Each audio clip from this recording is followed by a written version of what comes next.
నమస్తే. ఇన్నాళ్ళు నన్ను సపోర్ట్ చేస్తూ, ఎంకరేజ్ చేస్తూ మీ ప్రేమని నాకు అందిస్తున్న ప్రతి ఒక్కరికి కృతజ్ఞతలు.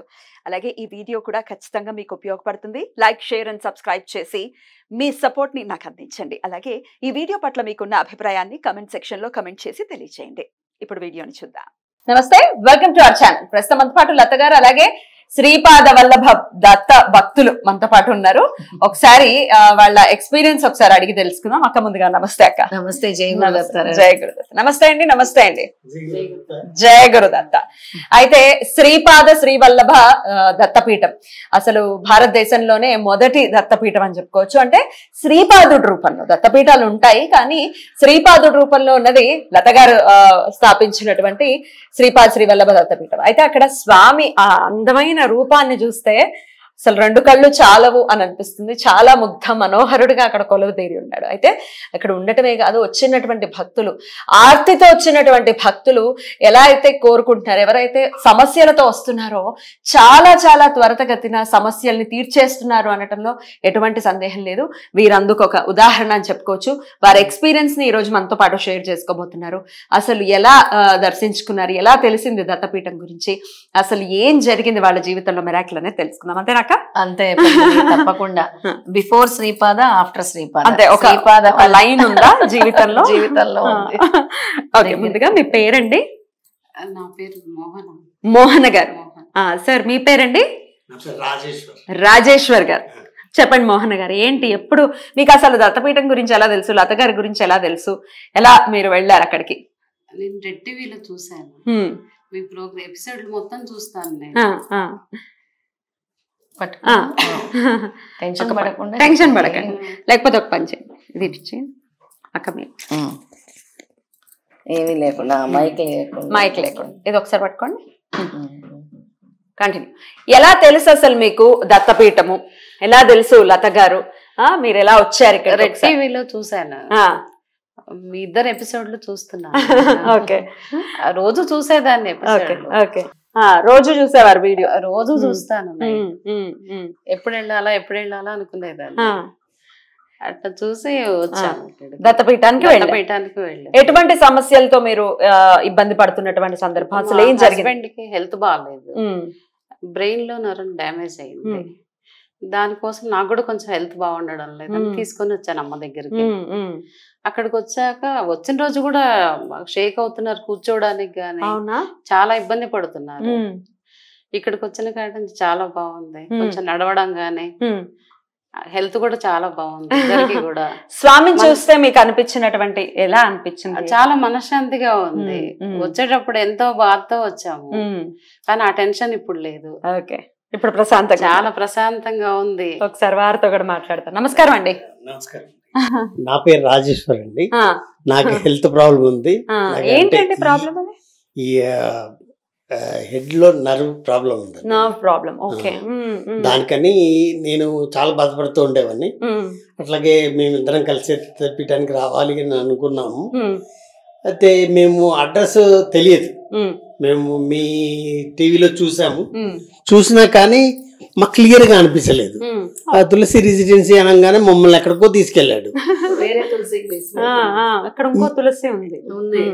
ఇంకా తను మా మిస్సెస్ ఏంటంటే, తను స్వామి నాకు ఎట్లాగైనా అడ్రస్ దొరికే విధంగా చెయ్యి అని చెప్పేసి అనుకుని దండం పెట్టుకుంది. దండం పెట్టుకున్న తర్వాత నేను వెతికాను, ఏది మీ ఛానల్లో వెతికేసరికి నాకు దొరికింది. అయినా పర్లేదు, ఇక్కడికి వెళ్తే దగ్గరికైనా దూరమైనా ఎక్కడైనా ఇంకాస్త దూరమైనా వెళ్ళొచ్చు కదా అని చెప్పేసి బయలుదేరేసరికి అక్కడికి తీసుకెళ్లారు. మాకు తెలియలే, తనకు కంగారు పడింది. అయినా పర్లేదు నువ్వు వెళ్దాము అని చెప్పేసి అక్కడ ఒకతను మమ్మల్ని గైడ్ చేశాడు, ఇలా వెళ్ళాలి అని. అలాగే మేము దత్తపీఠానికి వెళ్ళాము. వెళ్తుండగా ఒకతను కూడా దత్తపీఠానికి వస్తా ఉన్నారు. శ్రీధర్ గారు అనుకుంటాను.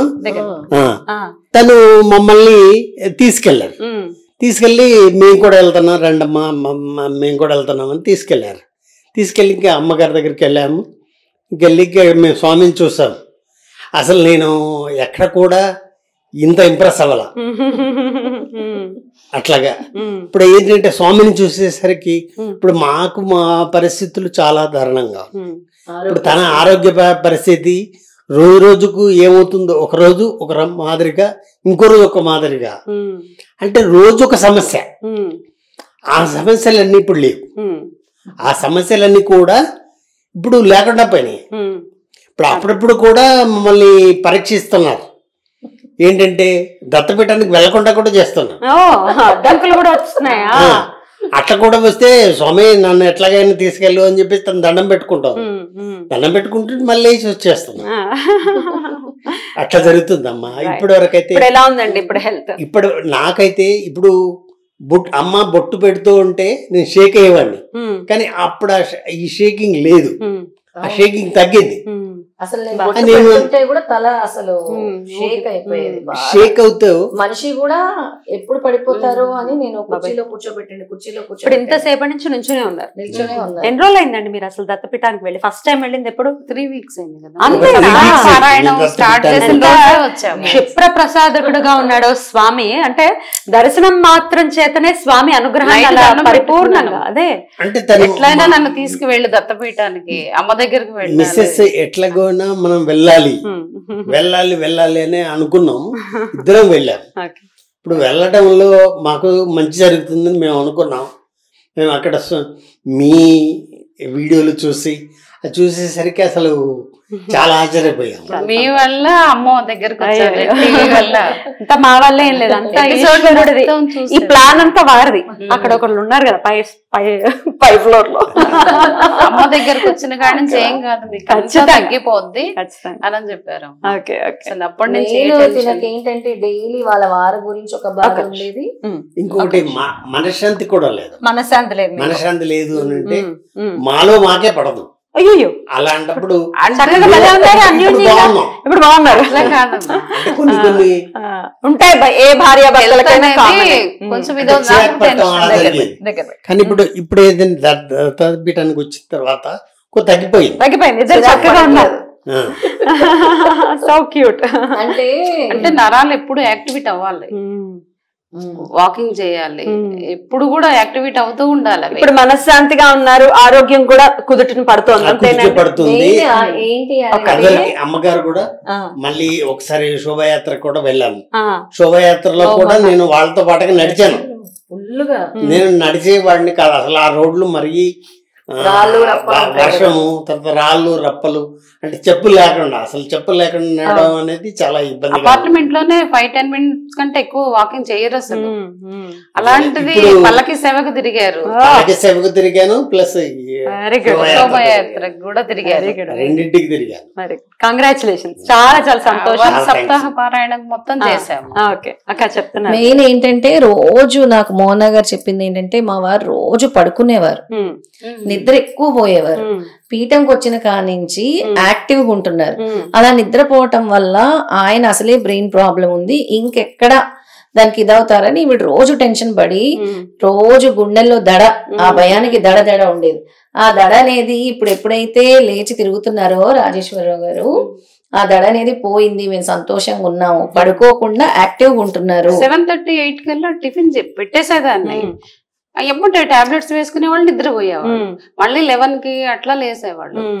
అంటే అవి ఎప్పుడు కూడా యాక్టివేట్ అవ్వాలి, అట్లా పడుకోవడం అట్లా చేయకూడదు అని మొత్తానికి. అసలు ఇప్పుడు పడుకోవడం గానీ టాబ్లెట్స్ వేసుకుంటారు, కానీ ఇలా నిద్రపోవడం, ఎక్కువసేపు నిద్రపోవడం లేదు. యాక్టివ్ గా ఉన్నారు. ఇప్పుడు నుంచునే ఉన్నారు ఇంతసేపటి నుంచి. కూడా నుంచోరు అసలు. నిల్చోబెడుతున్నారు. చాలా సంతోషం. శోభయాత్ర రోజు ఫస్ట్ దండం పెట్టుకున్నాను. స్వామి నన్ను ఎట్లాగైనా నడిపించు, నిన్ను ముందు నడుస్తాను అని చెప్పేసి నడిచాను. దూరం నడిచిన తర్వాత ఒక తూలిన తర్వాత ఇంకొక అతను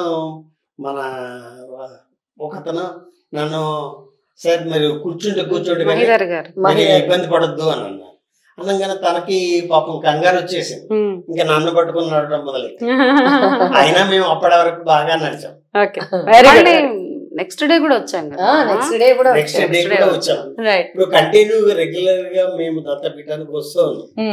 అదివరకు మేము ఎక్కడికి వెళ్ళేవాళ్ళం కాదు. ఇప్పుడు ఏంటంటే మాకు వెళ్ళాలి అంటే, ఇద్దరము వెళ్ళాలి అంటే చాలా అంటే కాన్ఫిడెన్స్ లేదు. ఒక సాయిబాబా టెంపుల్ కు తీసుకెళ్ళారు. ఎక్కడైనా పడిపోతాడేమో అనే భయం ఉంటుందిగా మరి. ఎట్లాగూ స్వామి దగ్గరికి వెళ్తున్నాను, హ్యాపీగా ఉంటాము అన్న నమ్మకం మీది. చాలా చాలా సంతోషం. మేమేంటంటే మేము స్వామి దగ్గరికి వెళ్ళాలి, దండం పెట్టుకు రావాలి. అద్భుతం. సో అలా త్రికరణ శుద్ధిగా స్వామిని నమ్మారు మీరు. డెఫినెట్ గా మీ సమస్యల నుంచి బయటపడుతూ ఉన్నారు కాబట్టి చాలా చాలా సంతోషం. దూరం నుంచి చాలా విపరీతమైన కంటి సమస్య ఉండేది, ఇన్ఫెక్షన్ వచ్చింది, అసలు కళ్ళు తెరవలేని చాలా చాలా అది ఏమి ప్రాబ్లమో తెలియదు కానీ కళ్ళు తెరవలేకపోయేవారు, చదవలేకపోయేవారు. అలాంటి తీవ్రమైన సమస్యతోనే మన పీఠంకి వచ్చారు. అసలు ఆ కళ్ళు ఎందుకు అలా అవుతున్నాయో కూడా తెలియదు. ఆ పారాయణం చేసిన తర్వాత చాలా తీవ్రంగా వచ్చి ఏడ్చారు, నేను ఈ నొప్పి భరించలేకపోతున్నానని. ఆవిడతో పాటు మా అమ్మగారు ఏడ్చారు, తర్వాత నేను చూసి బాధపడ్డాను. 7th డే రోజు లాస్ట్ డే నేను అన్నాను, ఏం భయపడకండి, స్వామి మీ కర్మ తీసేస్తున్నారు ఒకటేసారి. 3 రోజుల్లో మీ కన్ను చక్కగా నొప్పంతా తగ్గిపోయి మీరు వస్తారు పీఠంకి అని కరెక్ట్ గా చెప్పినట్టే. నెక్స్ట్ డే రాలేదు, 3వ రోజు. నేను ఎప్పుడైతే 3వ రోజు చెప్పాను, అమ్మ రావద్దు పర్వాలేదు ఇంటి దగ్గర ఉండే రెస్ట్ తీసుకోండి అన్నా. చాలా చాలా తగ్గింది. కన్ను కూడా ఇట్లా కన్ను తెరవడానికి రాదు, ఇప్పుడు నార్మల్ గానే ఉన్నారు. Thank you so very much. నమస్తే అండి అక్క. నమస్తే అక్క. జై గురుదత్త. జై గురుదత్త.